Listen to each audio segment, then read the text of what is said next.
السلام عليكم ورحمة الله وبركاته. مساء الخير على حضراتكم في قول كورة.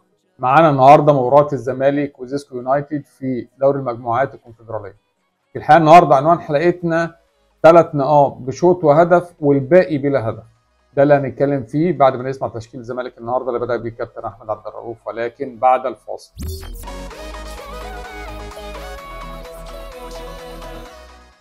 النهارده أحمد عبد الرؤوف لعب تشكيل مكون من عواد في حراس المرمى، عمر جابر، الونش، حسام عبد المجيد، فتوح، وسط الملعب ناصر ماهر، دونجا، محمد شحاته، وفي الهجوم وان بسيره وسيف الجزيري واحمد شريف.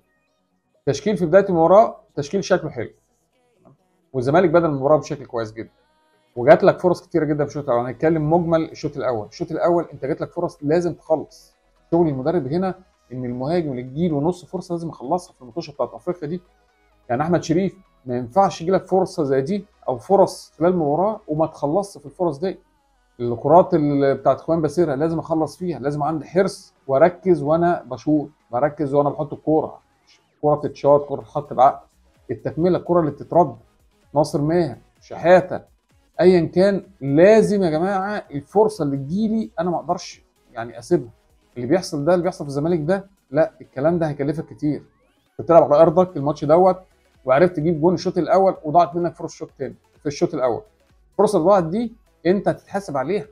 طب هنقول شكل الزمالك الشوط الاول، لا شكل الزمالك معقول جدا الشوط الاول، وفي كوره وفي نقل وفي مستوى بدني كويس، وزيسكو ما كانش موجود بشكل كبير، وفتوح بصراحه انا كان ليا شويه تعليق عليه في الكومنتات يعني في الماتش بتاع المنتخب وكده. شايف ان فتوح لسه دفاعيا لسه ما وقفش على رجله. النهارده فتوح الشوط الاول ممتاز، يعني شايف النهارده افضل لاعب في المباراه هو احمد فتوح. اداء كان كويس دفاعيا، ابتدى يرجع شويتين. طبعا هنتكلم على كره الهجوميه، كره فتوح الهجوميه عاليه، فالنهارده فتوح كان ممتاز. انما اللي عيب الزمالك الشوط الاول وعيب احمد عبد الرؤوف الفرص اللي جت للزمالك والزمالك ما قدرش يخلص فيها. ده بيحتاج ايه؟ لا بيحتاج قعده مع المدرب. احنا كنا بنتمرن زمان، يجي المدرب يقف في التقسيمه ولا اقف، الكره دي ما تفنش كده، الكره دي لازم نقف ونحط وتبص انت احسن ولا اللي جاي جنبك، انت احسن لا تتحرك ازاي عشان تحط الكره ازاي. فاللي بيحصل ده لا، يعني عايزين شغل جامد جدا على المهاجمين. يعني احمد رؤوف انت محتاج شغل جامد على المهاجمين، يعني ما عندكش الوقت الكافي، بس كده الزمالك هيتكلف كتير جدا في الفتره اللي جايه. الشوط الاول شوط الزمالك كويس فيه، زي ما بنقول 3 نقاط بشوط وهدف، والباقي بلا هدف اللي هنتكلم عليه في الشوط الثاني. قول كورة واحنا كمان هنقول. الشوط الثاني والباقي بلا هدف. لما نيجي نبص كده مش هنقول اصل دونجا طلع فالزمالك وقع، لا الفرق الكبيره اهلي زمالك بيراميدز، لا انا ما اقعش بلعيب يخرج. تمام، ده شغل المدرب. انا الشوط الثاني ده لا شفت المدرب ولا شفت اللعيبه ولا شفت مستوى بدني اللعيبه. اللي بيحصل ده لا، يعني الزمالك المفروض الماتش ده لا الزمالك خسران 2-3. زيسكو راح باكتر من فرصه وكلها جوان، الفرص اللي جت لزيسكو في الشوط الثاني قد الفرص اللي جت للزمالك واكتر في الشوط الاول. فاللي بيحصل ده لا، انا في الحاله زي ديت انا واقف على الخط، المدرب هنقول بقى انت بالك مباراه بالك اتنين بالك ثلاثه، لا احنا بنتكلم بقى اداره المدرب للمباراه. ثانيا لقيت نقطه ضعف عندي ازاي احلها جوه الملعب، لقيت الفريق مش واقف على رجله ازاي ابتدي اعمل تغييرات بدري، ده احرك اللعيبه. اللي احنا شفناه ده لا كان في رؤيه من المدرب الشوط الثاني ولا اللعيبه رجليها شايلها الشوط الثاني، شغل عشوائي بشكل كبير جدا. الكلام ده مش هيوصل للزمالك كتير. لما نشوف الزمالك في اداء في الشوط الثاني ده لا هنقول الزمالك ده مش هيكمل في دوري المجموعات. نقول له ايه؟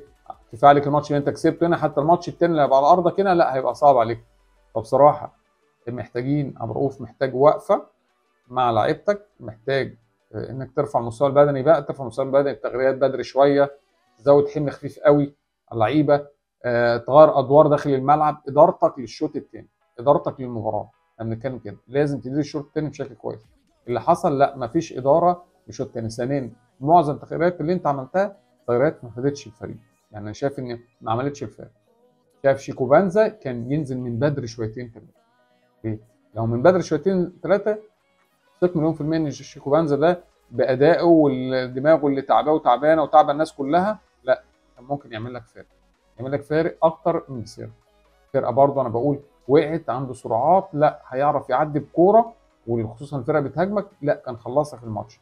لو جاب الجون الثاني كان الزمالك ريح وكان ممكن يجيب الثالث مع هجوم زيسكو اللي كان موجود طول الشوط الثاني. نظره عبد الرؤوف نظره لفرقتك، لا الفرقه واقعه بدنيا، الفرقه مش موجوده، لعب مفيش نظام في الملعب. انا عايز اقول مفيش خطه في الشوط الثاني. ورأفة بجماهير نادي الزمالك، جماهير مستنيه ان الزمالك يرجع. كل شويه نقول ان الزمالك جاي من بعيد، الزمالك جاي من بعيد، الزمالك ما بيجيش. الزمالك بيلعب شوط والشوط الثاني مش موجود، اداء مش ثابت. هنقول انت لسه ماسك، لا معلش، يعني احنا بنقول ماسك، لا بس لازم تبقى قد المسؤوليه. فاللي احنا شفناه في الشوط الثاني ده بصراحه يلغي تماما اللي الزمالك عمله الشوط الاول. فعلا الزمالك يعني نفد بالمباراه ديت، وكويس ان عارف ياخد 3 نقط. ده كان تحليلنا للفوز الباهت لنادي الزمالك النهارده. الزمالك 1، ديسكو نادي الزامبي لا شيء. الزمالك خد اول 3 نقاط، 3 نقاط مهمه ليه في المجموعه، بس على المستوى ده لا، الزمالك يعني هيبقى محلك سر. هنقول زي ما بنقول الزمالك مش هيروح لبعيد. ده فعلا كان تحليلنا للمباراه، مش في حاجه كتير هنتكلم عنها غير ان ال3 نقاط بشوط وهدف والباقي بلا هدف. كان معاكم هشام حامد في فول كوره. السلام عليكم.